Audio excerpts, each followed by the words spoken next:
Seja bem-vindo a mais um Papo de Mestre do Logos Podcast, um programa do Seminário Batista Logos. Seja bem-vindo ao programa Papo de Mestre.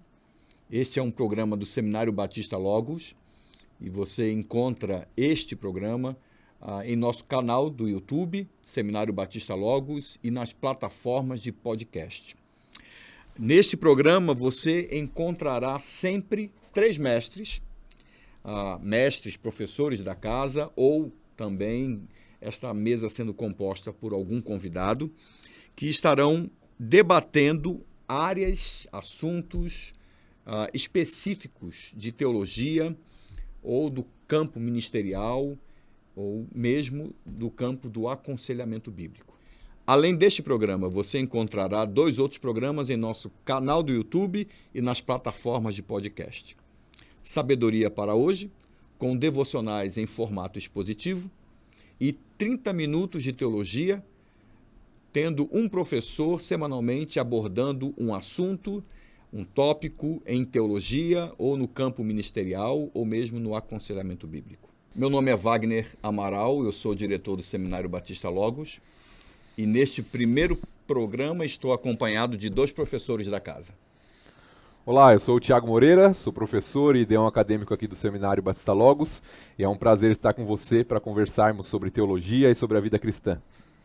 Olá, meu nome é Carlos Bacotina, sou professor da casa e também espero contribuir com os pensamentos, reflexões e alguns assuntos interessantes dessa mesa. Temos a companhia também de 2 operadores, que você não os vê, mas eles são responsáveis pelas imagens, o Renan e o Reginaldo. Muito bem, sendo um programa de um seminário teológico e reagindo às questões com as quais lidamos sempre durante os nossos afazeres dentro do seminário, nós vamos tratar sobre o valor da formação teológica, né? E nós temos uma série de perguntas que foram aqui organizadas por mim para tentar responder, ou chegarmos ao entendimento e uma conclusão do valor de uma formação teológica. E a primeira pergunta, e creio que não poderia ser outra, é: o que é uma formação teológica? Eu acho que nós podemos ver isso pelo menos de 2 aspectos, né? O aspecto mais formal e o aspecto mais informal. Quando a gente pensa em formação teológica, a gente está pensando essa relação com Deus, a concepção que a pessoa tem de Deus, né? Daí vem o termo, inclusive, né, de teologia. Uhum. Isso se dá de maneira informal, na vivência da pessoa, nas experiências que ela tem, na vida dela em igreja, né, qual é a ideia que ela tem a respeito de Deus, mas se dá de maneira mais formal com um estudo, né, a partir das Escrituras, com um estudo que nos vai fazer entender quem Deus é, como Ele se revela a nós e como nós podemos entender a sua vontade para a nossa vida. Uhum. E ainda pensando na formação teológica como ciência, você tem um objeto de pesquisa que é Deus e o seu relacionamento com as criaturas ou os fiéis, e como isso, quais caminhos você pode percorrer para entender Deus, o seu plano, a sua vontade, a interação com as pessoas e assim segue, eu acho. Uhum. Então, quando a gente fala de formação teológica, a informal, que a gente desde quando nasce, aprendendo sobre Deus ou deuses, isso também é uma formação teológica, e tem a formação formal, uma formação já aí dentro de uma instituição, dentro de um seminário, que talvez até o ponto que a gente vai tratar hoje, que existe também métodos de pesquisa, uhum, para descobrir como esse Deus é plausível, se é plausível, né, dentro do que, qual é a nossa fonte, por exemplo, as Escrituras se tornam a nossa fonte, qual o apelo místico, se existe ou não, como que funciona esse diálogo, então, entre Deus e a nossa realidade, uhum, Deus e os propósitos de vida, Deus e o futuro, como que Deus se revelou no passado, ou seja, resumidamente, como que Deus age no aspecto da criação, como ele se manifesta, como que ele se revela, e assim vai. Então essa formação vai te trazer respostas ou argumentos para te trazer ou desenhar ou apresentar um perfil de Deus e um plano, pode ser redentor para nós, que somos cristãos e evangélicos, mas também pode ser um outro plano, um outro tipo. Então, formação teológica seguindo esse caminho. Certo. Então, de certa maneira, também nós vamos, em cima do que vocês colocaram, especialmente o que você colocou por último, nós somos obrigados também a lidar com o desenvolvimento dessa formação ao longo dos anos. Porque quando olhamos para a história, nós vemos o próprio conteúdo teológico, a própria área do saber, a teologia, passando por diversas mudanças na sua influência sobre o mundo e até, como você bem mencionou, redundando nas questões metodológicas, né? E no lidar desta área do saber com outras áreas. Então, em alguns momentos, estando no auge, como área do saber. A mãe da ciência. Como formação mesmo, pensando nisso, na busca do conhecimento, na leitura que se faz do mundo, determinando a cosmovisão e assim por diante. E em outros momentos, estando em baixa, marginalizado, né, diante do momento que o conhecimento se dava nos diversos períodos da história.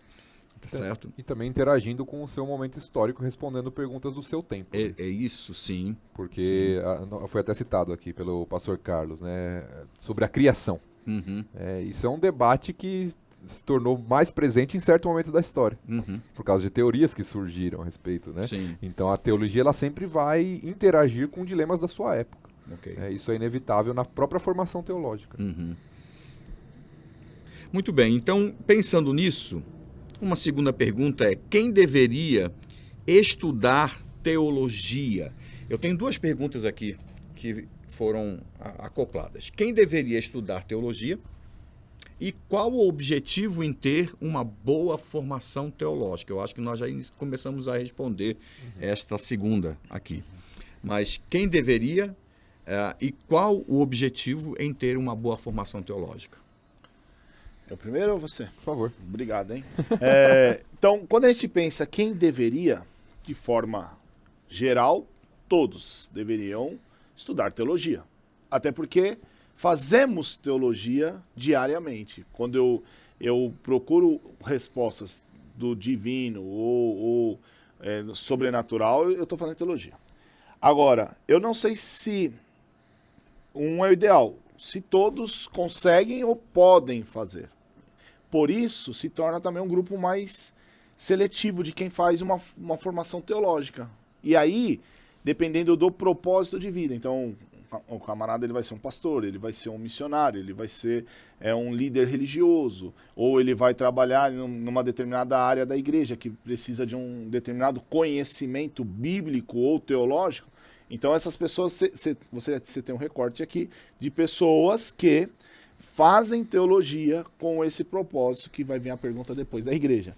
Porém, quando eu penso em fazer teologia, e eu disse, todos deveriam, mas nem todos fazem, mais um grupo seletivo, eu acho que teologia, ela por fazer parte do dia a dia, todo mundo tem resposta, de alguma forma nós fazemos teologia.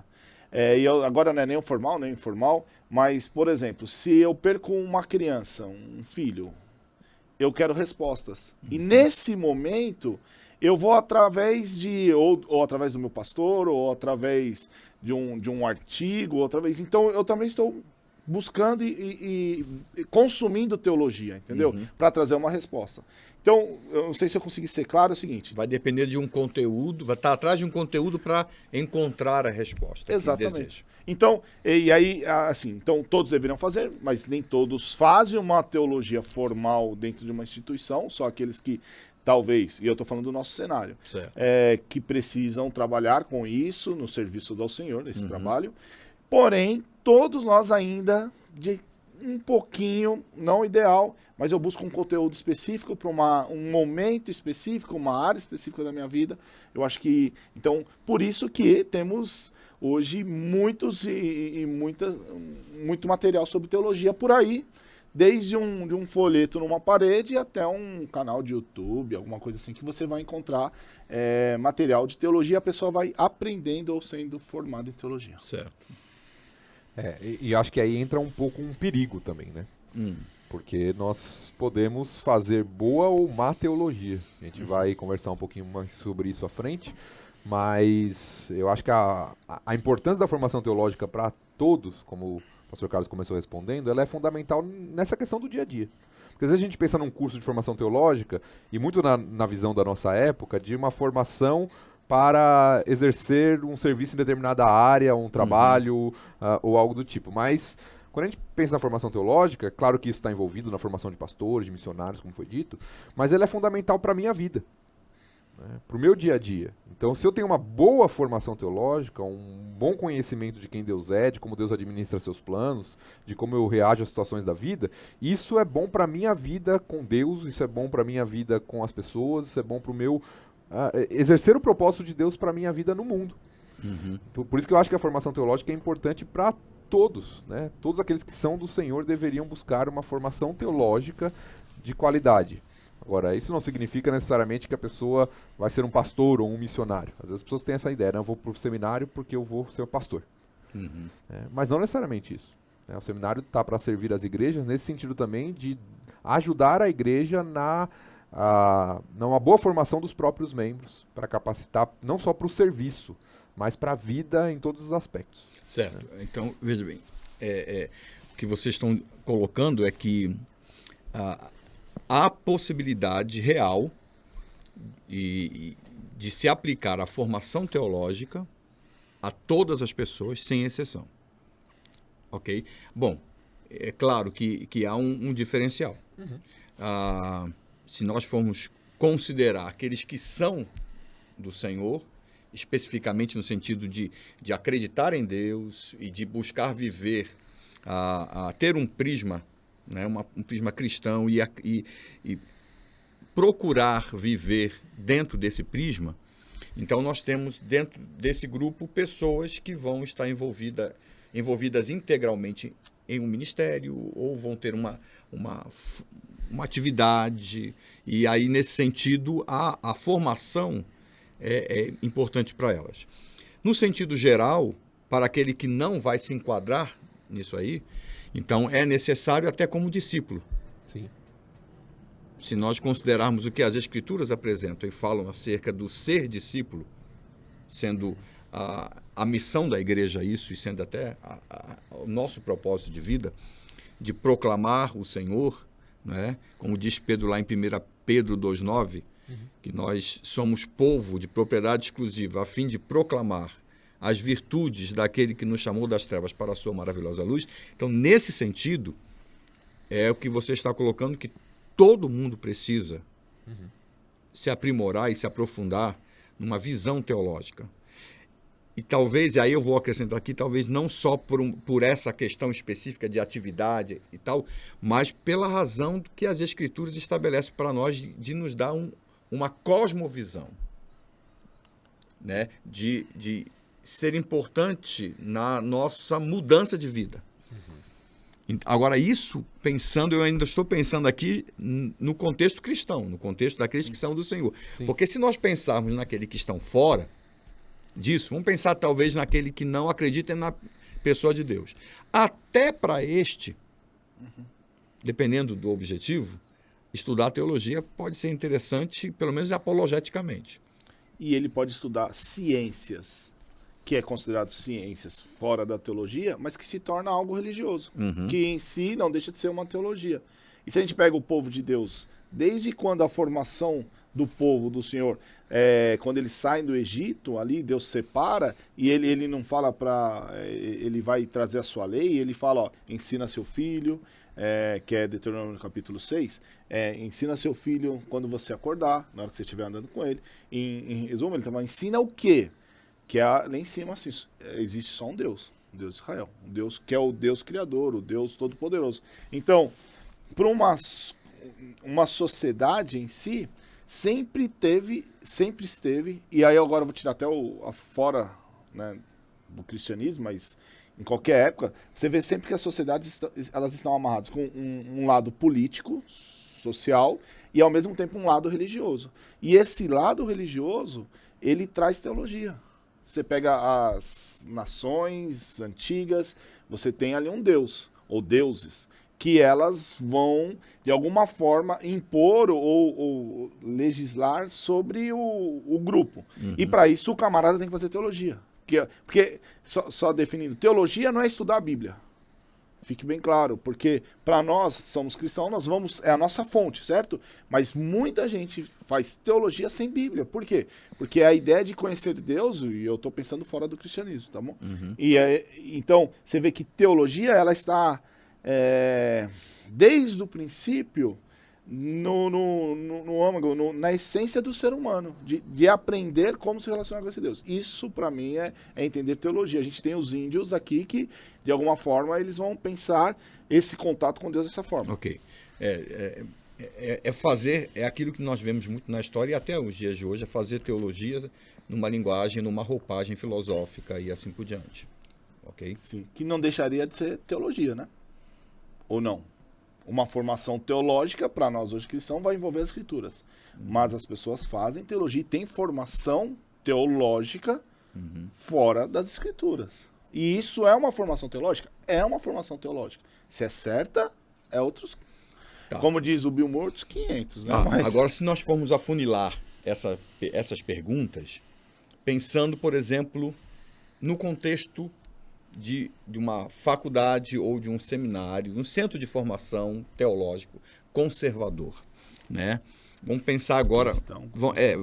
Cristão conservador. Vamos pensar nesse sentido. Quem deveria estudar teologia e qual o objetivo em ter uma boa formação teológica? Então, quem deveria estudar teologia nesse sentido? Todos aqueles que entendem que o seu propósito de vida envolve uma relação com Deus e entender a vida na perspectiva de Deus, do Criador, né? E a partir daí, então, a partir do momento que vai reaprendendo a viver, então ela vai aplicando isso e vai desenvolvendo isso na sua missão de fazer discípulos e assim por diante. Ok? Agora, dentro desse mundo de pessoas num relacionamento com o Senhor, há aspectos ou há aplicações específicas, de acordo com as funções. Então, há espaço para pessoas que precisam de uma formação mais profunda, mais abrangente, porque elas vão exercer funções específicas, tanto dentro da igreja, né, no nosso contexto, como na sociedade. E elas vão formar teologia em outros. Sim. E também em áreas distintas, né? Não apenas na questão da profundidade, mas às vezes nós vamos pensar em pessoas que são vocacionadas para o ministério pastoral, por exemplo, e elas vão se aprofundar. Ok. Mas tem outras pessoas que vão se aprofundar em outras áreas necessárias para a igreja, que vão ser úteis para o ministério. Aqui a gente já está pensando também em serviço, sim, né, como um dos objetivos. Talvez na área da música, talvez na área de aconselhamento, talvez na área de liderança, talvez em diversas áreas que são necessárias para a vida da igreja, de evangelismo, de missões, sim, que são necessárias para a vida da igreja e que uma boa formação teológica, compreendendo essas diversas áreas, pode auxiliar, que a gente volta à conversa inicial, a igreja no cumprimento da sua missão. Sim, certo. Ok, e aí eu vou emendar com 3 perguntas que eu entendo que dá sequência àquilo que nós estamos já respondendo. Quais os benefícios de uma boa formação teológica? Já vem na linha anterior. Quais são os efeitos de um estudo teológico saudável? E por que estudar teologia é importante para a minha relação com Deus? Certo? Essas são as perguntas. Veja que faz uma transição com as anteriores e já apresenta um novo aspecto, ou enfatiza um novo aspecto, né? Que é essa questão da relação da pessoa, do indivíduo, com Deus. Bom, eu poderia pensar em alguns aqui, né? A partir das escrituras e a partir da própria experiência, né, de quem viveu essa realidade de formação teológica. Ok. E que hoje também continua vivendo de uma outra forma, né, essa questão. Eu acho que a formação teológica ela tem diversos efeitos, né, benefícios, né, nas primeiras duas perguntas que foram feitas aí. Desde a questão de vida com Deus, como a gente vai enfatizar na última pergunta, até outras questões, como por exemplo, aprendizado de disciplina, né, aprendizado de leitura, aprendizado de interpretação das escrituras, aprendizado de relacionamento com as pessoas. Tá, agora deixa eu interagir contigo. Sim. Sem cortar você. Sim. Mas você concorda que o que você enumerou até agora é possível também em outras áreas do saber? Sim. Então, isso não é exclusividade da teologia, Sim. ok? E nós encontramos isso também na teologia, Também na teologia. ok? Exato. Talvez vai ter um viés aí, um aplicativo específico, e que nós vamos concordar que seria o ideal. Mas nós, mesmo discordando das razões e dos alvos, outras áreas do saber também apresentam. Principalmente Isso na aí. questão da disciplina, de uma série de Sim. coisas que a gente falou. Sim. Agora, o que eu acho que é específico, né, voltando a essa questão, é justamente essa questão da perspectiva à luz do plano de Deus, de quem Deus é, e da transformação que isso deve ocorrer na minha vida por causa disso. Porque, tentar exemplificar, em uma formação não teológica, vamos colocar assim, você tem uma série de outros benefícios. Mas em teologia você está tendo uma espécie de intensivo de aprendizado, que não é apenas um aprendizado técnico ou conceitual. Eu falo assim, não, hoje eu aprendi mais sobre Deus, ou sobre quem é o ser humano à luz da Bíblia, ou sobre... Isso é algo que, quando é bem feito, deve provocar profunda transformação naquele que estuda. Uma reação da pessoa. Exatamente. E não é, hoje eu aprendi sobre um programa de computador ou como mexer num Exato. aparelho tal, e que não vai necessariamente trazer nenhuma exigência para a minha vida. Como pessoa, Sim. como ser humano, pensando nos diversos aspectos da minha vida. Exato. Então isso faz com que haja transformação em diversas áreas, mas a partir de um mesmo prisma. Né? A minha relação com Deus e o que Deus espera da minha vida. Isso pode fazer com que minha relação com as pessoas seja diferente. Deve fazer com que minha relação com as pessoas seja diferente. Que eu perdoe, que eu ame, que eu viva de maneira distinta. Por quê? Porque eu aprendo que é isso que Deus espera como referencial. É isso que Deus faz conosco. Sim. E é isso que Ele espera do seu povo. Então, eu acho que o grande benefício, né, olhando para a pessoa agora, tá? Sim. Que estuda, o grande benefício é uma vida transformada, uma vida que contempla e que vive o que Deus espera dela. Ok. Para mim, esse é o maior benefício. Certo. Pensando no indivíduo. Agora, nós teremos benefícios pensando no serviço, na igreja e outras Na coisas. sociedade, Na sociedade. na exato. política e assim por diante. Eu acho que um dos benefícios de ter uma boa formação teológica cristã conservadora é que ela te aproxima o máximo possível, devido à nossa limitação, da realidade. Porque é comum ao ser humano ele fugir da realidade e criar ideais, e criar ideologias, criar até utopias, no qual ele vai viver, e isso pode ser através com a sua religiosidade, mas em cima da sua formação teológica. Então, por que acontece isso? E aí questiona Deus. Ou por que acontece isso? Porque foi Deus. Culpando ou não Deus em situações, e principalmente o propósito desse mundo. Qual o sentido desse mundo? O sentido desse mundo, para que serve esse mundo? Por que tanta dor? Por que tanta morte? Por que tanta injustiça? Ao mesmo tempo, porque outros estão vivendo tão bem e não mereciam. Então, quando você tem uma boa formação teológica, que vai te apresentar Deus, vai te apresentar esse Deus soberano, esse Deus que tem um plano perfeito, ele te aproxima da realidade desse mundo. Uma má formação teológica, ela te distancia da realidade, e isso também te traz um malefício de muita angústia, porque uma má teologia, provavelmente ela vai estar bebendo de uma fonte humanista, onde já não é uma teologia olhando o máximo possível para Deus, quando eu digo o máximo possível olhando para Deus, sem estar contaminada com a humanidade. Mas que isso é impossível porque nós somos seres humanos. Então o que acontece? Mas ele inverte e aí você cria um Deus aqui a serviço do homem e vai te trazer frustração. Ah, eu orei e não aconteceu isso. Ah, eu sempre fui fiel e agora aconteceu isso comigo. Então, a boa formação, além de te trazer respostas plausíveis para o momento, ela te aproxima da realidade. Qual é a realidade? Um Deus que você está estudando, que é soberano, que de certa forma é eterno, e nós, como seres limitados, não vamos atingir todo esse conhecimento de Deus, mas me traz respostas e me faz tornar, então, um guia, um líder para o povo de Deus, para aqueles que o Senhor chama, para o seu rebanho. E se eu não tenho uma boa formação teológica, eu posso começar a guiar esse povo, ou esse rebanho, para vários caminhos humanistas, né? Então você tem que se dar bem nesse mundo. Ah, você nasceu para ser feliz. Eu acredito que nós devemos ser felizes, mas na nossa vida a gente vai ter aflições e tal. Então a boa formação, o benefício primeiro que eu coloco é me mostrar o que é o mundo. Mostrar o que é o mundo, o que é Deus, quem eu sou. Eu acho que essa seria o maior ou o grande benefício, além desses que o pastor Tiago mencionou. E com isso, qual é o benefício? Você capacitou uma pessoa. A gente está vivendo a época de pandemia, então a Covid, você está tomando a vacina, você está ficando imunizado aí, né, com os efeitos do Covid e tal. É a mesma coisa.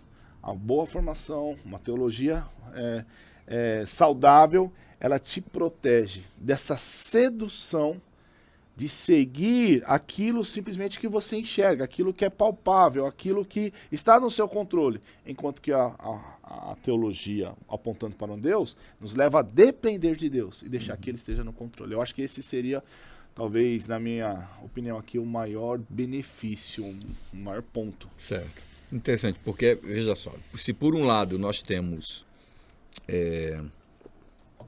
o ensino e a exortação que vem da própria Escritura, que nós precisamos conhecer ao Senhor. Essa é a exortação que vem desde o Antigo Testamento, do Primeiro Testamento, e às vezes chamada de atenção para o povo por meio do profeta, exatamente por quando esse povo se distanciava do Senhor. E por quê? Porque isso afeta a realidade desse povo, a vida desse povo, no seu todo, né? Então, se por um lado nós temos a exortação bíblica, que devemos conhecer o Senhor, e a partir deste conhecimento, a nossa vida passar por transformação, como vocês observaram, eu lembro de Paulo dizendo, despojai e revestir. Por outro lado, e a gente entende que isso vem, né, considerando as Escrituras, mas numa formação teológica. Por outro lado, aqui e acolá, a teologia sofre uma crítica. Tem sofrido uma crítica ao longo da história, aqui e acolá, em alguns momentos um pouco mais, de uma maneira mais ferrenha, em outros momentos menos. Mas ela tem sofrido uma crítica de que ela apresenta um conhecimento, uma formação que distancia a pessoa de Deus, ou que dificulta o relacionamento dessa pessoa com Deus. Daí até alguns a afirmar que você tem que estudar teologia, mas você não pode esquecer do seu momento devocional, ou da sua leitura devocional, ou qualquer coisa que diz respeito, ou que indique aquilo que você está olhando a partir do seu coração, o Senhor, desejoso do Senhor. O que vocês diriam acerca dessa crítica que a teologia já sofreu e ainda sofre? Eu acho que acontece porque muitas vezes as pessoas criam uma lacuna ou uma divisão. É muito comum isso até no contexto da igreja, quando as pessoas dividem entre o secular e o sagrado. E no seminário às vezes não é diferente. Né? Numa instituição teológica, numa faculdade teológica, às vezes não é diferente. As pessoas pensam isso aqui é objeto de estudo. Isso aqui é vida com Deus. Eu acho que um dos grandes problemas é essa visão distorcida a respeito de como a teologia e ao olhar para as Escrituras, como esse conhecimento de Deus ele é prático, ele não é um exercício meramente teórico. Ok. Ele não é um exercício apenas de encher a minha mente com conhecimento a respeito de quem Deus é. Mas é algo que faz parte da minha vida em todos os aspectos. Então, acho que a boa formação teológica contempla isso. Uma formação que não é apenas intelectual, mas uma formação que envolve o todo do ser Ok. da pessoa. Eu acho que isso ajuda a combater essa visão equivocada, né, de que não há essa relação e de que a teologia, na verdade, me afasta de Deus quando deveria me aproximar. Certo. Quanto mais eu conheço dele. Certo. Mas deixa eu pôr uma pitada aí. Mas, e eu concordo contigo, viu? Mas essa acusação, ela procede. Por que ela procede? Não só por causa da divisão, porque a formação teológica, ela te torna orgulhoso às vezes. Se ela não houve, se não houver, como você mencionou, a transformação, ela contribui para você se achar acima dos outros. E aí a gente pode lembrar o texto de Tiago, que diz assim, não queiram muito de vós ser mestres. Por quê? Porque quanto mais você sabe, mais você será cobrado. E aí ele começa a discorrer, falar a incoerência dessa vida. E aí o que acontece? Se eu começo a estudar, e o propósito desse estudo, que a gente sabe que o propósito do estudo não é a transformação, o propósito do estudo é conhecer Deus, que Deus faz a transformação. Às vezes eu acho que a gente troca aqui a carroça com o boi aqui, né? Então, eu quero estudar isso, é lógico que a gente pode esperar a transformação, mas o desejo primário, ele não pode ser simplesmente a transformação. Eu vou fazer isso porque eu vou ser mais santo. Eu tenho dificuldade para entender isso. Mas eu vou estudar isso, porque eu quero saber mais desse Deus. E quando eu sou exposto a esse Deus, aí é a transformação. Aí ai de mim, ao homem que eu sou.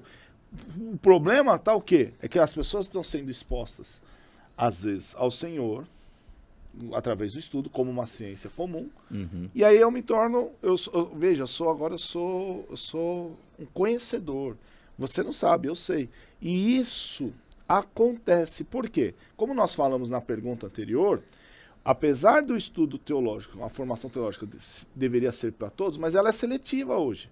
É só para aqueles que vão estar à frente de trabalhos. Pronto, você já está à frente de trabalhos, você já está nos holofotes. E ainda mais sabendo um pouquinho a mais do que os outros, essa formação teológica, às vezes, ela é um veneno. Certo, mas aí... E eu não estou dizendo que não deve ter, viu? Sim, mas aí, mais uma vez, eu vou fazer a seguinte interação aplicativa.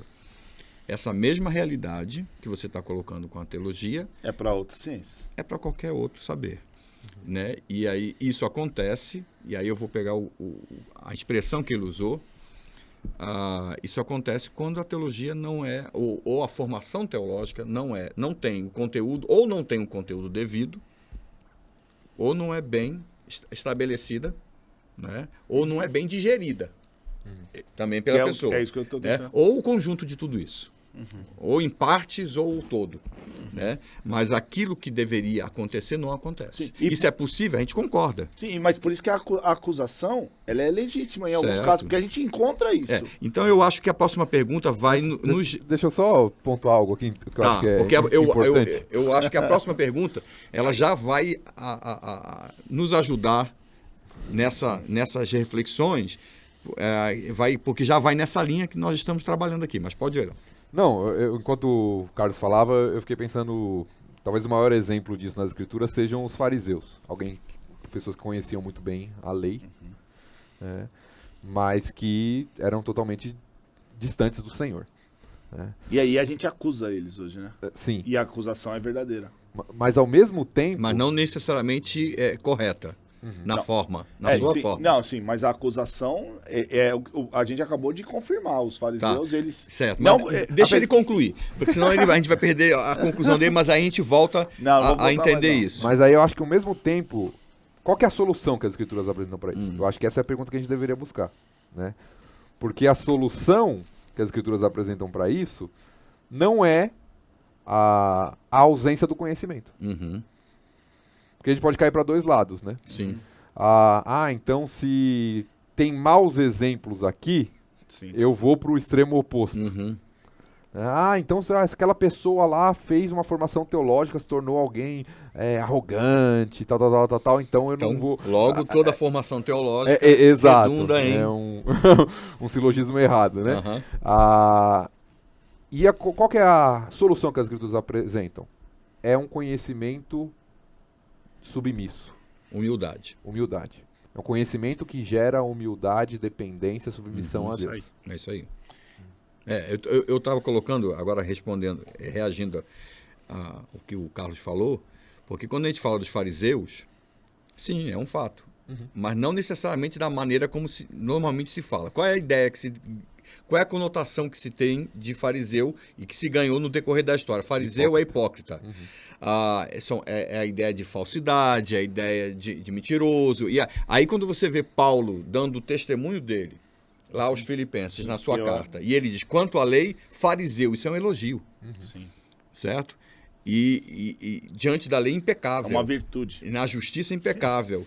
Então, e qual é o entendimento? Fariseu que vivia com seriedade, estudava as escrituras da sua época com seriedade e profundidade. E a motivação né? de encontrar A Deus. motivação envolvendo também, né? Nisso o desejo de servir, o desejo de destruir aquilo que na sua compreensão era um equívoco, era um erro, né? Até que ele teve que passar, até que ele passou por transformação, até que ele se deparou com o verdadeiro senhor da teologia.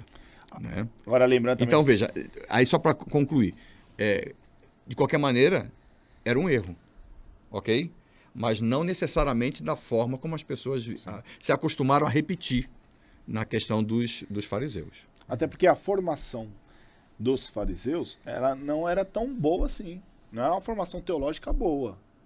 Fique claro que Jesus falou, vocês ouviram isso, então você tem várias interpretações de Rabino. Eu, porém, vos digo. O próprio Senhor Jesus falou assim, errais porque não conheceis as Escrituras. Se você quer saber de mim, ele também fala, pode ir nas Escrituras. Então, por que eles não reconheceram o Senhor?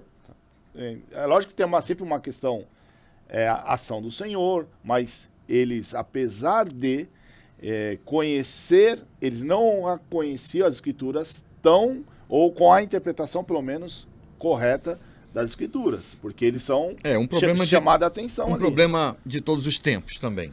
Agora, deixa eu colocar a próxima pergunta, que já vai nos ajudar a dar sequência nessas respostas. Quais os cuidados com a busca por uma boa formação teológica? Né? Quer dizer, quais os cuidados que devem ser considerados ao se desejar uma boa formação teológica? Talvez a gente tenha até que começar a responder especificando o que é uma boa formação teológica, na nossa perspectiva, evidentemente. Claro. Vamos responder por nós, né? Não por outros. E aí? Quais os cuidados, ou o que é uma boa formação teológica? O que implica nisso aí? Bom, eu acho que a gente pode ir interagindo. Vem algumas coisas à minha mente a princípio na pergunta. Ok. Primeiro é o referencial. Certo. Da onde nós partimos da nossa concepção e formação teológica.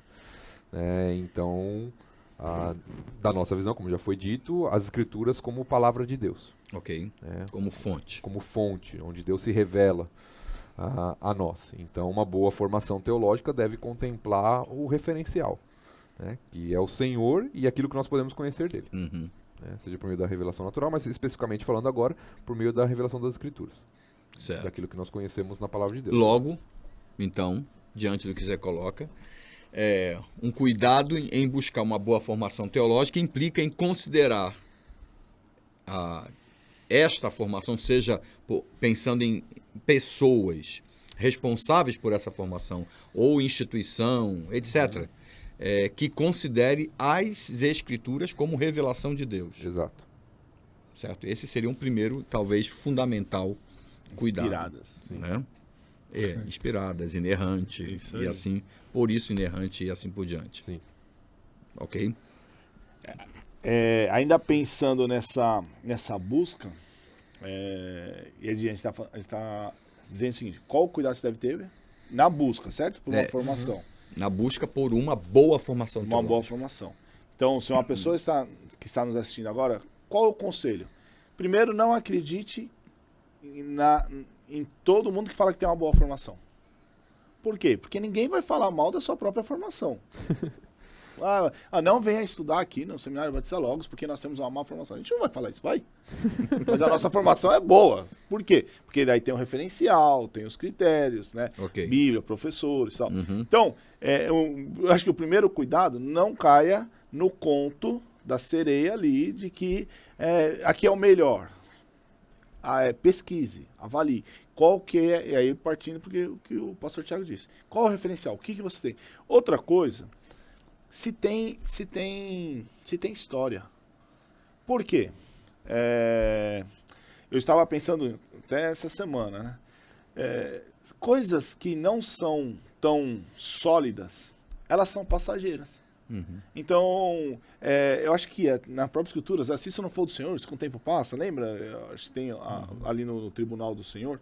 Então, eu fico imaginando, você vai estudar numa escola ou numa instituição que não tem uma história. Tome muito cuidado. Não estou dizendo que ela é ruim, talvez, porque tudo tem que ter um início, todo mundo tem um primeiro passo. Mas avalie quem são, porque qual é a história daqueles que estão formando, da onde eles vêm, por que eles vêm, qual a motivação. Por quê? Já que eu estou sendo bem sincero hoje, né? Existem formações teológicas que o propósito não é ensinar teologia, mas é ganhar dinheiro. Não quero acusar ninguém, certo?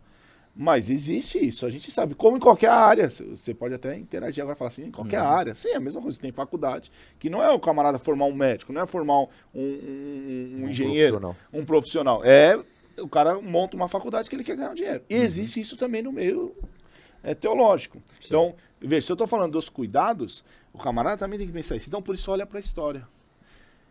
Quem saiu de lá? Quem foi formado? As pessoas que foram formadas lá, onde estão? Qual caminho ela está trilhando? Qual a relevância no sentido do que ela está produzindo, o que ela está... tá entendendo? Então, isso seria... relevância para a igreja como um todo. Para a igreja. Então, olha só que eu quero... Aí eu fecho aqui a minha... Nesse cuidado por uma formação teológica, pesquise. Olhe passado, olhe o que está acontecendo, olhe... onde ela quer chegar no futuro também. Eu acho que essas coisas nos ajudariam. Eu concordo com esse raciocínio, mas com a limitação, o entendimento limitado de que assim, não, o fundamental, no meu modo de ver, continua sendo as Escrituras. Como a instituição ou como o centro de formação lida com as Escrituras. Eu estou dizendo isso por quê? Porque a questão que você colocou é importante, até se existe um currículo, no sentido de produto, né? Pessoas formadas, como você mencionou, e aonde essas pessoas estão, elas estão servindo, qual é o resultado do serviço dessas pessoas? Qual é o resultado da história dessas pessoas no serviço, no ministério, na igreja? E isso não necessariamente só pastor, até membros de igreja, né? Eles têm se formado aqui, têm estudado, eles têm cooperado de fato com a igreja local, etc. Então isso é importante. Eles tiveram uma boa formação ou não? No entanto, a gente tem que ter a compreensão também, né, de que instituições históricas, no decorrer da história, se desviaram, mudaram sua perspectiva teológica, né? Cederam a visão humanista. Sim. E aí por aí vai. Então a gente tem que ter essa compreensão. Não é simplesmente ser histórico. Né? Esse aqui tem 60 anos, então, beleza. Não foi isso que eu disse. Eu sei. Viu? Eu estou só chamando a atenção para essa compreensão para quem está ouvindo, né? Para não fazer a leitura errada ou exagerada desse ponto, né? Então, isso é uma coisa. Agora, eu também, já acrescentando, eu entendo que, além da questão das Escrituras, que é o referencial fundamental, como que aquele centro de formação entende ou reage às Escrituras. O que são as Escrituras para esse centro de formação, né? Além disso, a proximidade e a serventia com a igreja. Com a igreja local. Um seminário, aí voltamos ao início. O seminário não existe em função de si mesmo. Uma faculdade teológica, ou melhor, a formação teológica cristã, né, dentro da perspectiva que nós entendemos, ela não existe em função de si mesma. Ela não existe desacoplada da igreja, distanciada da igreja. Ela existe em função da igreja. Então, ela tem, de alguma forma, contribuir para a igreja local, para o desenvolvimento da igreja, para o desenvolvimento de ser igreja. Isso desde o líder até o membro comum, né? Passando por várias áreas como a música e assim por diante, né? E aí, talvez o outro lado dessa moeda, da outra forma de enxergar isso, do cuidado, já que estamos falando do cuidado, é o filtro da influência da autonomia humana. Todo tipo de oposição ao Senhor passa por essa questão da autonomia humana, né? Todo tipo de oposição, seja como for, né? Então, como que isso é expressado, como que isso é observado, né? Tanto na instituição, na maneira como ela lida com o seu tempo e com o produto final, como ela forma e o que ela forma, e como que essa formação é entendida por parte das pessoas que passam por esse centro de formação e como que eles vão estabelecer a sua vida, viver a sua vida e o seu ministério lá na igreja local, ou na sociedade, no campo missionário e assim por diante, né? Aí tem outros elementos que, dentro, quando a gente fala de centro de formação e tudo isso, é olhar o corpo docente. Qual é a formação do corpo docente, né? Quais são as áreas que são abrangidas, né? Qual é o propósito, qual é a missão deste centro de formação, né? E assim, eu acho que é por aí, né? As parcerias. O próprio discurso da escola, no sentido, como você falou, talvez a questão que você levantou assim, para que existe?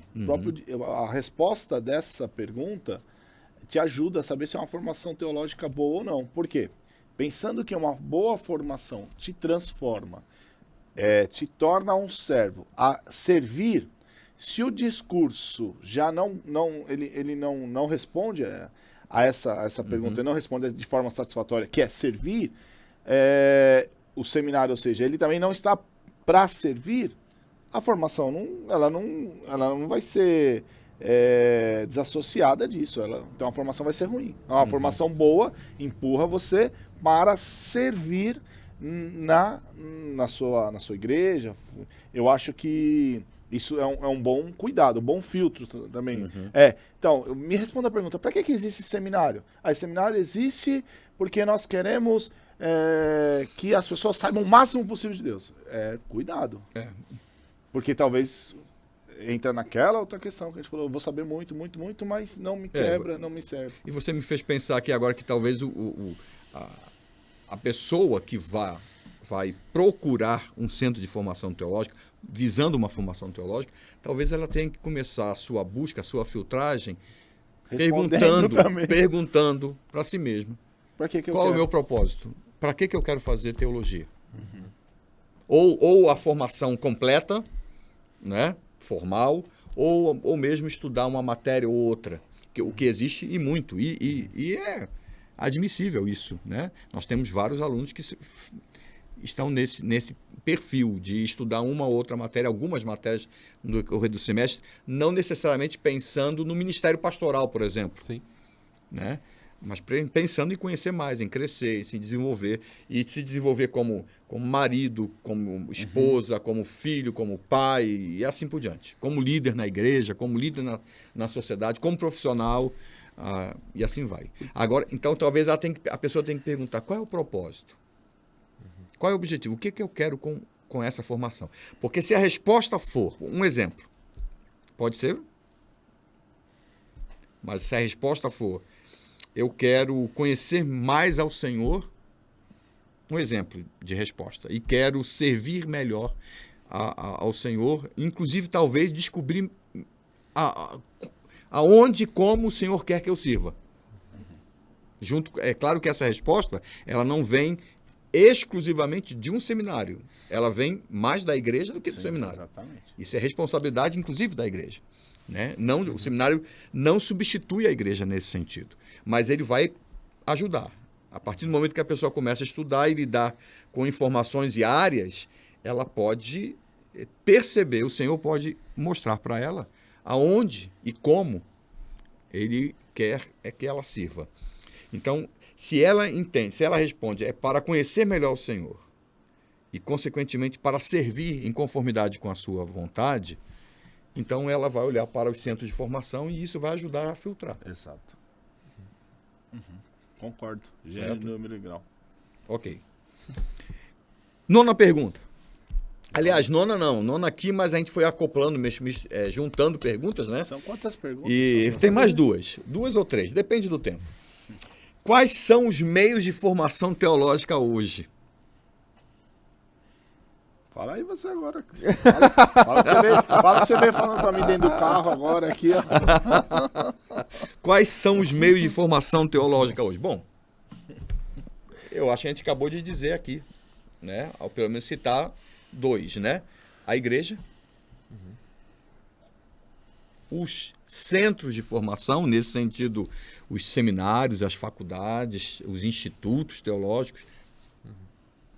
Existem vários perfis aí, mas esses nós compreendemos como cooperadores da igreja. E quando nós estamos falando da igreja, estamos falando do povo de Deus e, conforme entendemos, nessa dispensação, nessa esfera. Né? Então, a igreja, fundamentalmente, ela forma, ela tem essa tarefa de formar, né? A partir das Escrituras. Os centros de formação como extensão, centros de formação teológica como extensão da igreja, ok? E outras, eu diria hoje, outros modelos que estão aí acoplados ou desenvolvidos a partir desse entendimento dos centros de formação. Por exemplo, os cursos virtuais. Nós temos hoje, na internet, uma série de cursos virtuais. Tem que se fazer essa avaliação, essa filtragem, o que vale a pena, o que não vale, etc. Mas você não tem hoje somente, como era comum na história, você não tem hoje só a igreja e um seminário, certo? Formal, aquela instituição formal, com estrutura, com sede, né? Corpo docente, grade, tudo aquilo que faz parte de um seminário, de uma faculdade. Você tem cursos sendo oferecidos virtualmente. Talvez em áreas específicas também você tem. Ou no seu todo, né? Alguns até por instituições.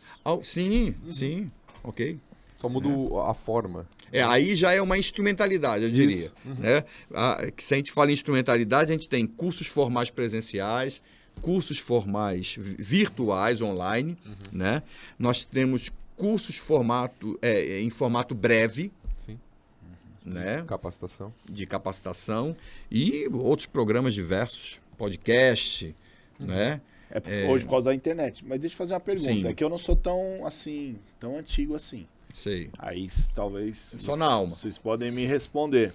Mas lembra quando tinha aquele curso que se entregava nas casas e fazia pelo correio? Sim. Não, fazia pelo correio. Ensino à distância. Sim, pelo correio, Uhum. porque não tinha internet, você entregava. Sim. E o camarada, às vezes, nunca foi na igreja. Ele Sim. nem ia na igreja, preenchia, fazia Já todo é o um curso. modelo disso, né? Já era um modelo. Daí ele trazia... Uma prévia. E aí a gente, às vezes, no culto, apresentava aqueles que se formaram no curso e tal. Eu acho que isso aí, então, esse modelo aí, à distância, também já é um É bem antigão. Eu acho que o que muda basicamente, de acordo com o seu tempo, é a instrumentalidade.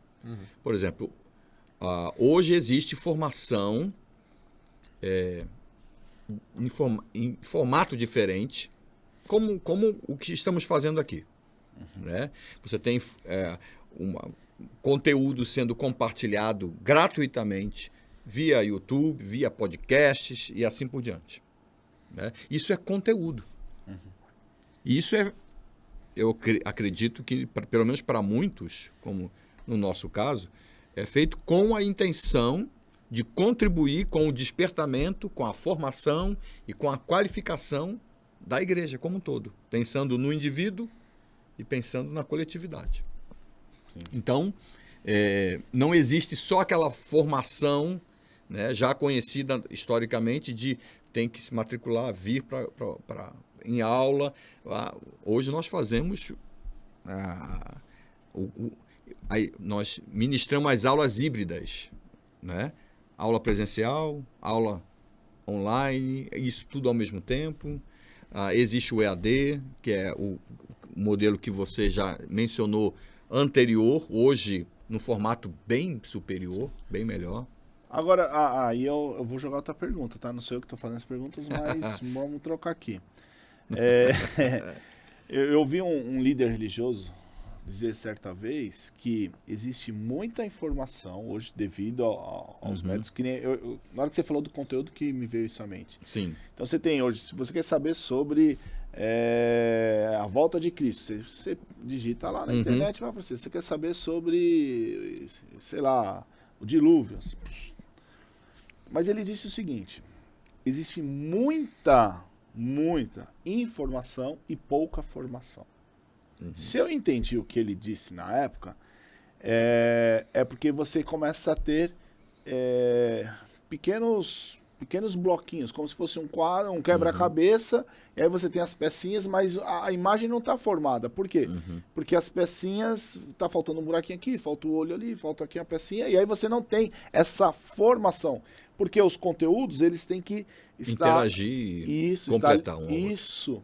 E aí vai chegar a minha pergunta agora. Será que esse mundo de conteúdo não traz um engano de que tem uma formação? É para vocês responderem. É uma pergunta, eu fiquei pensando aqui, certo. Me ajudem aí. Será que, eu tenho vários conteúdos, eu tenho esse, mas eu tenho uma formação? Porque eu acho que é uma questão... Eu acho que você já respondeu, já começou respondendo. Né? Você formulou uma pergunta baseada na resposta. No argumento. Né? Então, sim, para que existe? O que nós fazemos? Por exemplo, dentro de um centro de formação teológica, você tem a nível de graduação. Vamos pensar a nível de graduação, que é algo mais horizontal. Né? Você tem muitas disciplinas, muitas áreas sendo cobertas com muita informação. Né? E aí o trabalho é colocar isso em ordem. Ajudar o indivíduo a entender, a assimilar tudo isso numa certa interação, né? Estabelecendo essa ligação de uma disciplina, de uma área com a outra e completando esse conhecimento com o objetivo, então, de conduzir o aluno à vivência e à prática. Eu acho né? que esse é o ponto-chave. Esse é o ponto-chave. Porque não é o simples, na minha visão, não é o simples mesclar das disciplinas, né, compondo esse quadro, mas é a questão da aplicação Isso aí. E do próprio relacionamento né, com Deus e com as pessoas. Porque às vezes a gente pensa na formação teológica só na questão da informação. Aí entra a questão da teoria. E isso não é só dentro do seminário, isso é dentro das igrejas. Sim. Rapaz, eu estou na igreja, há anos isso acontece. Né? E aí você vai treinando a igreja local, ok? Mas quando você não está naquela igreja local e você não tem a condição de treinar, isso fica difícil, porque você precisa de tempo para ir treinando. Você começa com uma pergunta. Eu estava falando isso outro dia. E aí você faz uma pergunta e a pessoa responde lá no meio da igreja, né? Porque isso não é santo. Aí você pergunta para a pessoa, me dê um exemplo do que é santo. E aí a pessoa diz, aquilo que não é pecaminoso. Aí você pergunta, me dê um exemplo daquilo que não é pecaminoso. É aquilo que agrada a Deus. Então me dê um exemplo de algo que agrada a Deus. Aí a pessoa diz, aquilo que está nas Escrituras. Você tem que fazer umas 10, 15 perguntas para alguém responder algo palpável. Sim. Algo aplicável, que foi o que ele colocou, algo visível. As pessoas se acostumam, e eu acho que eu estou generalizando, evidentemente, porque há exceções, mas as pessoas se acostumam com a teoria, certo? Então, com as palavras, com as frases. E isso tanto do que se fala e prega, como do que se canta. Elas vão se acostumando com isso. E elas balançam a cabeça e dizem isso. E aí, como é uma palavra ou uma frase muito comum dentro do contexto da igreja e, consequentemente, também do seminário, elas entendem que aquilo é correto, concordam, balançam a cabeça, mas se você parar e perguntar o que é isso, a pessoa não sabe responder. Ou então, pior ainda, se você perguntar como que você vive isso lá fora. Por exemplo, chega um casal... E aí você, ou uma pessoa, e você vai conversar, vai aconselhar essa pessoa. E aí você pergunta para essa pessoa, qual é o seu propósito de vida? Escreve aqui para mim, qual é uma declaração de propósito? Eu, fulano, tal, existo para. E a pessoa então escreve lá. Diante de um pastor, de um conselheiro, é muito comum a pessoa responder, de alguma maneira, falando assim, meu propósito é adorar a Deus. Ou glorificar a Deus. Tá bom. Aí vem a segunda pergunta. Me diga, além do seu discurso, além da palavra, da sua afirmação, o que na sua vida diária mostra que o seu propósito é agradar a Deus. É adorar a Deus. Eu faço a pergunta, me prova que a sua vida é para adorar a Deus. Então, aí a coisa começa a complicar. Por quê? Porque as pessoas estão acostumadas ao contexto cultural. Aquilo que se faz ali, naquele momento. Isso já acontece há anos dentro das igrejas. E, consequentemente, pode acontecer, e eu creio que aconteça, dentro dos seminários. Você se acostuma com o discurso, com o conteúdo e tal, mas o que isso vai redundar em quê? Sim. Né? Como que isso a palavra que ele usou, como isso é aplicável à vida? Agora, ainda interagindo nesse assunto, quando eu digo você meio que tem uma grade... E tudo isso pela pergunta que você fez. Vamos lá. Isso por causa de uma grade, você tem que ter um número de conteúdo que amarrem um ao outro para te dar uma visão do todo. Eu sei que a transformação... Por exemplo, a gente tem o Renan ali. Ó. Renan, gente boa, certo? Trabalha bonitinho, entende de computador, então ele faz o curso. Ó. Tem que ligar ali, ou software tal. E ele fez mesmo. Não, eu sei então. E parabéns, viu, Renan? Você é gente boa. Mas se puder evitar é melhor, viu, irmãos? Mas olha só, daí você tem. Ele fez o curso disso, o curso daquilo, liga aqui, tal. Mas ele não aprendeu uma coisa fundamental. Ligar a tomada. Ou seja, não vai funcionar, não vai rodar, entendeu? Apesar de todas as informações, muita informação que ele teve, se ele não tiver a básica, ou faltar uma que pode ser essencial, ligar na tomada, o que vai acontecer? As outras não vão rodar. Então, quando eu estou falando isso veja, você tem muita informação, mas pouca formação, talvez o camarada ele se apega muito a um contexto, vamos supor, o cara vai pegar muito ali sobre... soteriologia, mas não vai entender nada de escatologia, ele vai ter problema para aplicar ou ser um coração transformado. Tá entendendo? Eu vou usar o seu exemplo de uma outra maneira. Porque sim. eu acho que você ainda ficou acabou ficando usou um exemplo que ficou na teoria ainda. Porque você usou o exemplo de ter isso, aprender isso, mexer aqui, mas tem que aprender, tem que ligar na tomada. Se ele não aprendeu Agora, deixa eu pensar de outra forma. Ele aprendeu uma série de coisas. Fez o curso. Mas, de fato, e isso acontece muito na vida, na minha, na sua, na nossa vida, em tudo que é área. E tá ligado aqui. Em tudo que é área. Né, só para saber. Vamos lá. De fato, quando é que ele vai se desenvolver nesse conhecimento e vai a ponto de poder dominar esse conhecimento obtido naquele período de curso? É praticando.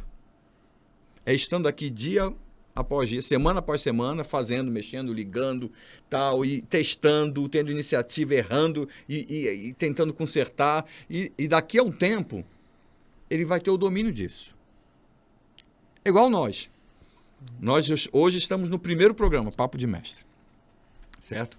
Então a gente está começando. Daqui a uns 3 meses, 6 meses, 1 ano, a gente vai olhar para trás e falar assim, misericórdia, olha só como é que eu falei e tal. E a gente vai ver falhas, né? E certamente que depois de um tempo a gente vai tirar de letra. Nós mesmos vamos observar e vamos evitar, e vamos aprimorar outras coisas e assim por diante. Né? Então, aí entra a prática. Se a pessoa ir para a sala de aula ou ir para uma internet, como você falou, lá, pesquisar, ou pegar um livro, jeito mais antigo, né? Ou mais antigo ainda, ouvir, porque é o que acontece muito na igreja. A pessoa ouve, passa lá não sei quantos minutos ouvindo, vai embora. Se ela já não entendeu o conteúdo compartilhado, pronto, já era. Né? Tem que entender. Agora, se entendeu, em parte ou no todo, foi embora e não praticou, né? É o que Tiago diz, eu me lembrei agora do texto de Tiago, no início da sua carta, que ele fala, não sejais apenas ouvintes, mas praticantes da palavra, né? Não sejais ouvintes enganando a vós mesmos. Né? Então, a pessoa acaba se enganando. Então, eu entendo que essa questão do conteúdo, tem que ter conteúdo? Tem que ter conteúdo. Esse conteúdo pode ser aprendido de maneiras diversas, de maneiras. Né? Então, não existe só um formato. E hoje em dia isso é muito usado, considerado, né? Pedagogicamente, didaticamente. Mas esse conteúdo tem que redundar em vivência. Em todas as áreas, inclusive nos relacionamentos. Ok? Em tudo. Uma visão de mundo, uma cosmovisão. E aí, pensando numa questão teológica, numa cosmovisão que organize, ajude a pessoa a ler a realidade, a ler o mundo, né? A ler aquilo que acontece com ela. Isso aí seria uma boa formação, então. Certo? E a partir daí, ela não só...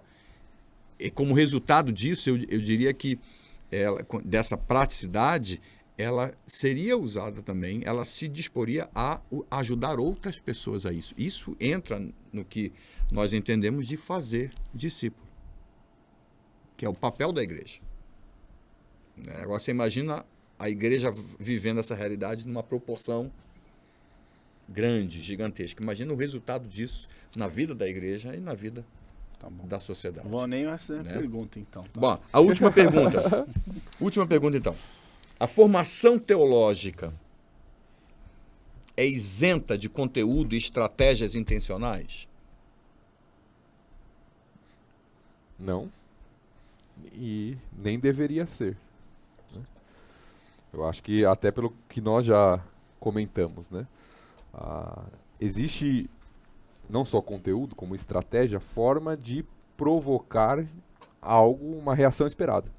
Uhum. Então, uma formação teológica, ela não é neutra nesse sentido, ela tem um objetivo.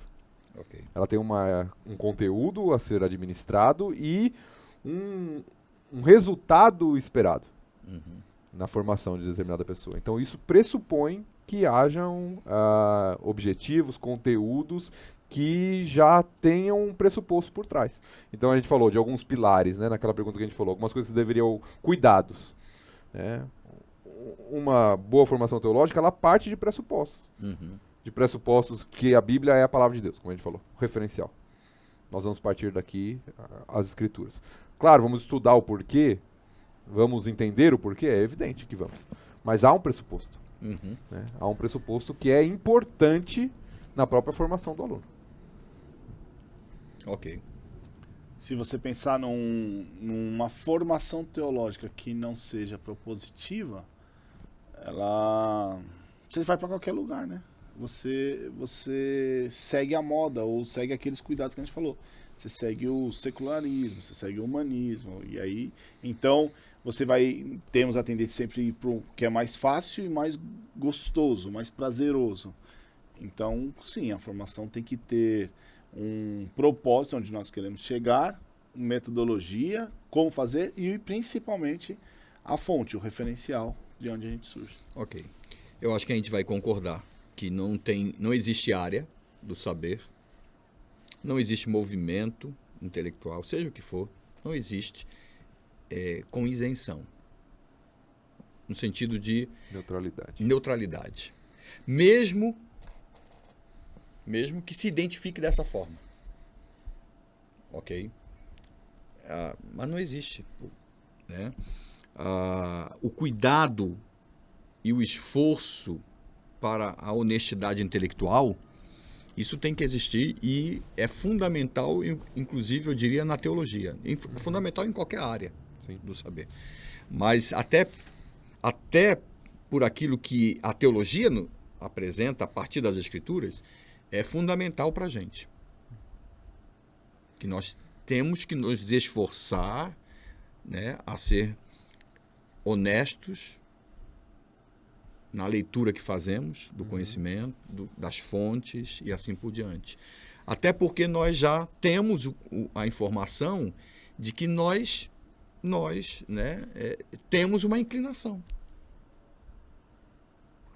Nós temos uma influência sobre nós.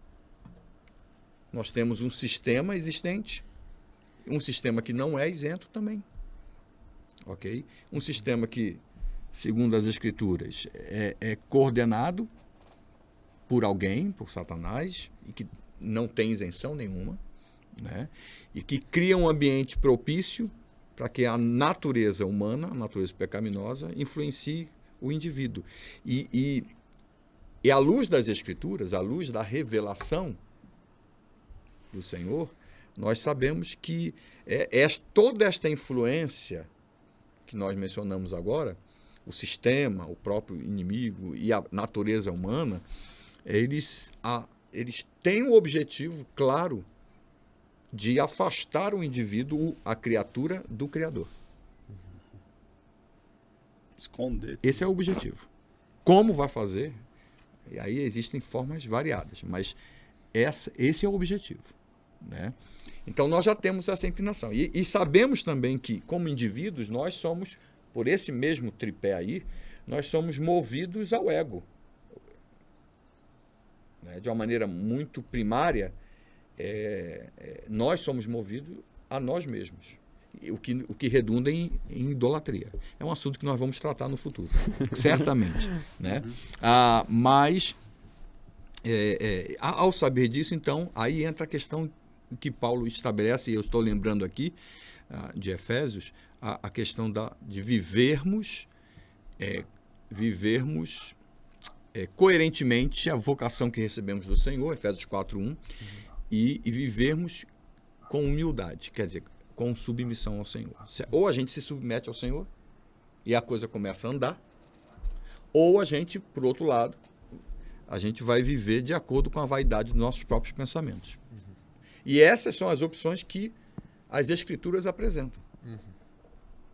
Né? Pega toda a humanidade, pega toda a história e divide, né? Faz uma dicotomia, dividindo em duas partes, dizendo, ou a pessoa vive por aquilo que existe de instrumentalidade, movida, né? Sendo convencida a viver de acordo com os seus pensamentos, que são plantados lá também, ou ela vai se converter. Quer dizer, ou ela vai assumir falência e se submeter ao Senhor, a um novo senhorio. Né? Então, a teologia, de fato, ela não tem esta proposta, não deveria ter esse objetivo de isenção. Não, nós somos neutros e... Né? Não, nós representamos uma cosmovisão. E nessa cosmovisão, tudo começa do jeito que a Bíblia diz. Tudo começa com o Criador. Se você tira o Criador de cena, tudo cai em efeito dominó. Romanos... Desaba. Né? Não é à toa que as Escrituras começam com: no princípio criou Deus os céus e a terra. Ponto. Né? Então, a partir daí existe uma, como você disse, uma referência, um referencial. Né? Tudo parte desse referencial. Né? E na hora que você estava falando, eu lembrei do texto de Romanos, que é clássico, né? Não se amoldem ao padrão desse mundo, mas transformar-se pela renovação da sua mente, para que sejam capazes de fazer o quê? Experimentar e comprovar a boa e agradável e perfeita vontade de Deus. Matou, fecha. É isso aí. Eu vi que eu pulei uma pergunta. Então tem mais uma. Então, mas deixa eu ver se eu Isso se o Carlos não inventar outra. Certo? Mas vamos lá. Desde quando existe o esforço voltado para a formação teológica? você está perguntando. Desde quando existe o esforço, algum esforço voltado para a formação teológica? É pergunta feita. Você entendeu essa pergunta aí? Cuidado, que quem fez pode... Tem um... Né? Cuidado com o que você vai falar. Você não sabe quem é? Então me explica a pergunta. Você entendeu? Desde quando? No tempo da história? Eu acho que sim. Ou partindo do homem? Então, não, tudo vai se dar dentro do contexto histórico. Então, a questão é, desde quando...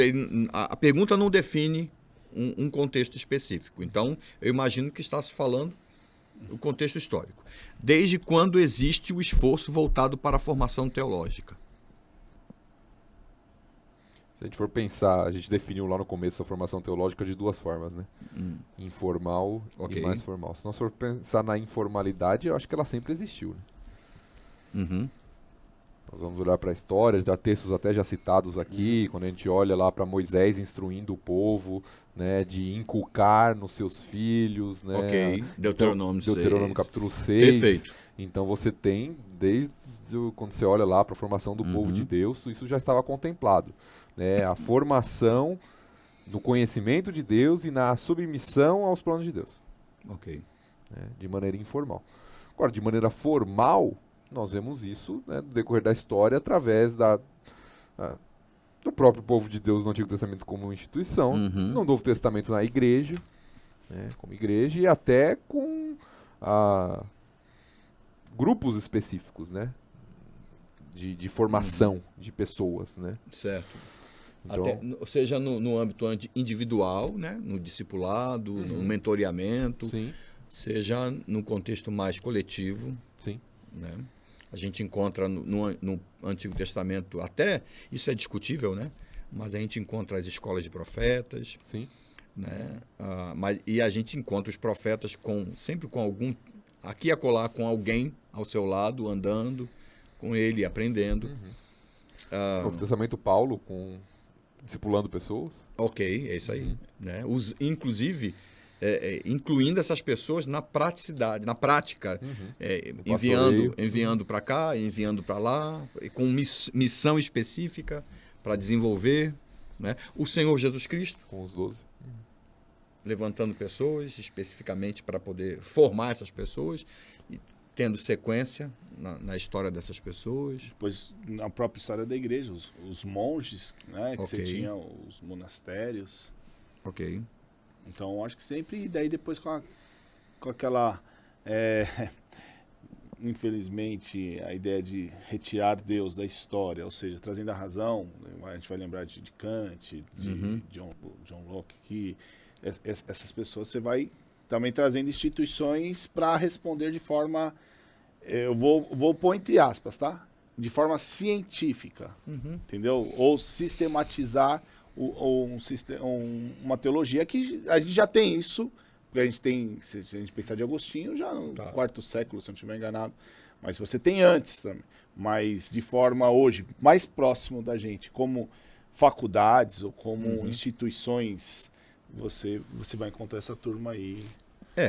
Ela sempre vai existir e sempre vai responder às questões do seu tempo. Nem sempre de maneira satisfatória, o que acaba prejudicando a igreja, como povo de Deus, isso falando do tempo da igreja, né? E a sua missão, dificultando até a igreja cumprir com a sua missão. Toda vez que a igreja não é ajudada nesse sentido, ela começa a ter dificuldade de cumprir a sua missão. Né? mas e em outros momentos não. Em outros momentos, agindo e sendo extensão formal da igreja na formação de pessoas, olhando o campo missionário. Né? Assim como se olha os seminários e faculdades, se olham as agências missionárias e outras instituições. Né? Ok. Muito bem. Eu acho que agora não pulei nenhuma pergunta. Muito bem. Este é o programa Papo de Mestre do Seminário Batista Logos. Nós chegamos ao fim do primeiro programa. E aí, vamos lá. Carlos, Tiago, as suas últimas palavras aí. E vamos concluir o nosso programa. Eu acho que deu para perceber que o programa vai ser interessante com outros temas, mas especificamente hoje sobre formação teológica, a gente percebeu a importância e como é fundamental na vida das pessoas, tanto de pessoas formadas de forma formal quanto daquelas informais, mas elas são essencial. Por quê? Porque nós vivemos, bebemos, respiramos teologia no dia a dia. Então espero ter contribuído e que Deus principalmente tenha sido aprovado para termos uma boa teologia aqui, né? Foi um prazer estar conversando aqui um pouquinho sobre isso, sobre a importância, como foi dito, da teologia para nossas vidas, para aquilo que o Senhor pode fazer em nós e através de nós, através de uma boa formação teológica e de um relacionamento cada vez mais próximo dele. Então espero que você tenha sido edificado. Até a próxima. Muito bem. Você encontrará em outros momentos, em outras semanas, este mesmo grupo aqui, esse trio, mas também outros professores da casa e até mesmo convidados estarão conosco, sempre debatendo algum tema específico, né, dentro do contexto de teologia ou ministerial e inclusive na área de aconselhamento bíblico. Nos acompanhe em nosso canal do YouTube, Seminário Batista Logos, e nas plataformas de podcast. Que Deus abençoe você.